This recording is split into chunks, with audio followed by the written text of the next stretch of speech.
E, I, O, U, E, O, I, U, A. Magandang araw mga bata!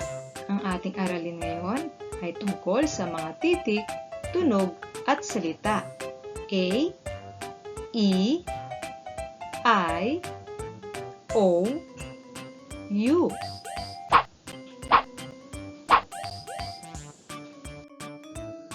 Ang mga titik na A, E, I, O, U ay tinatawag na mga patinig. Sa Ingles, vowels. Unahin natin pag-aralan ang titik A na may tunog na A.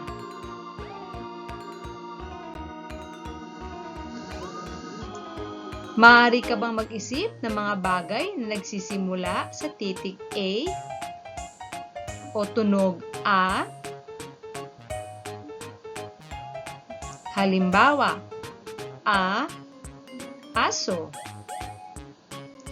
A, ahas.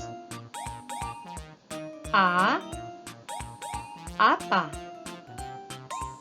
Ngayon, may naisip ka na ba? Magaling! Heto pa ang ibang mga halimbawa. A, ako. A, ate. A, anak. A, alaga. A, ano. A, anahaw.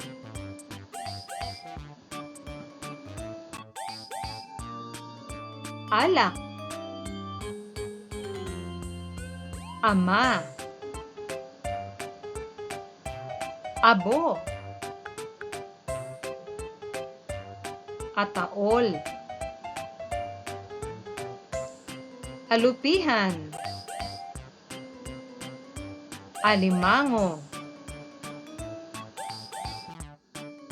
Ngayon, basahin natin ang mga larawan. A, ako. Ate. Anak. Alaga. Ano. Anahaw. Ang galing mo!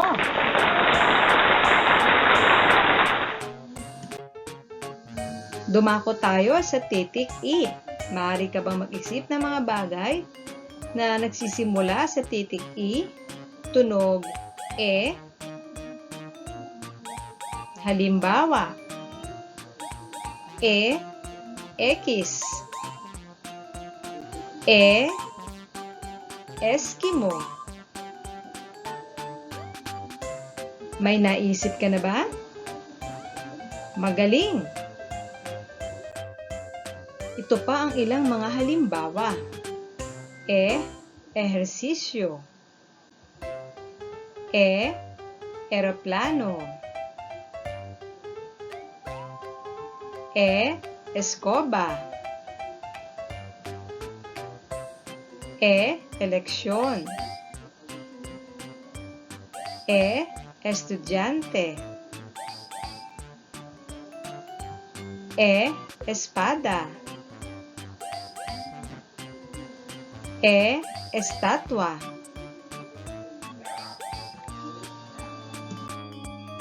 Basahin natin muli. Espada. Eleksyon. Estudyante. Escoba,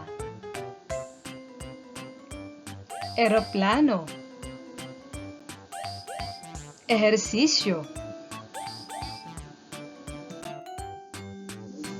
Maaari ka bang mag-isip ng mga bagay na nagsisimula sa titik I? Tunog I. Halimbawa, igloo, ita. May naisip ka na ba? Magaling! Iba pang mga halimbawa,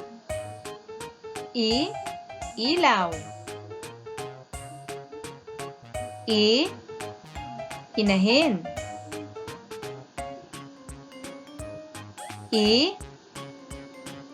iguana,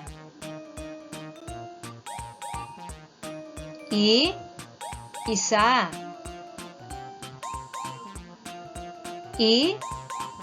ipis, ina, ibon, ilong,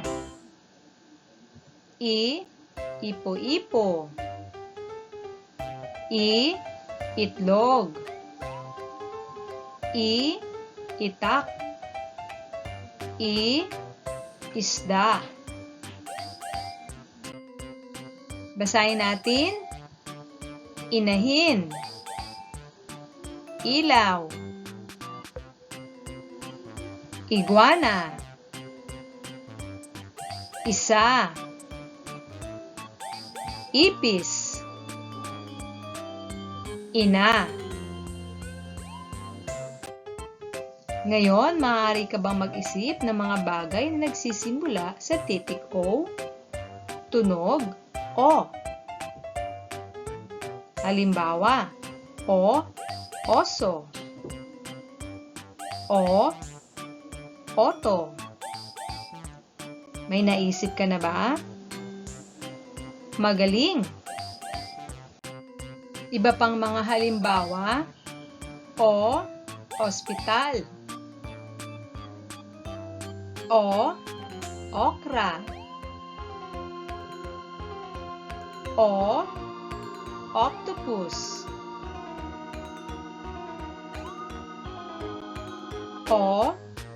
otso, oboe,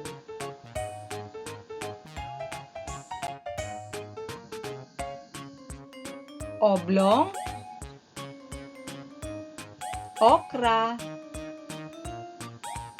opisina, ospital, octopus, Oscar, Otto, oboe, otso,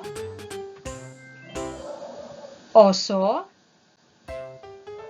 oto, obispo,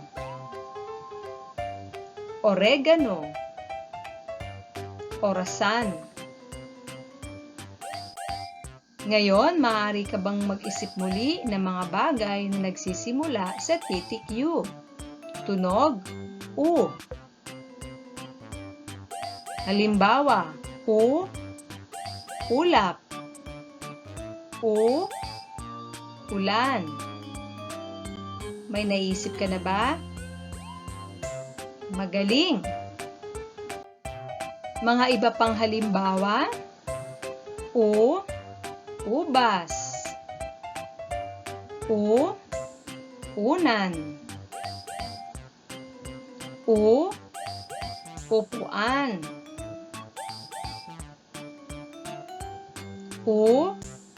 ulo,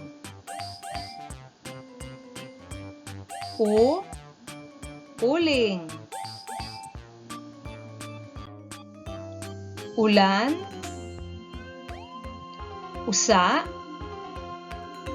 usok, unggoy, ube, umaga,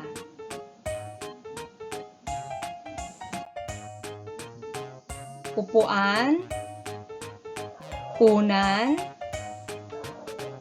uling, ulo, ulap, ubas. Ngayon, ikaw naman ang magbibigkas ng tunog ng bawat titik. Handa ka na ba?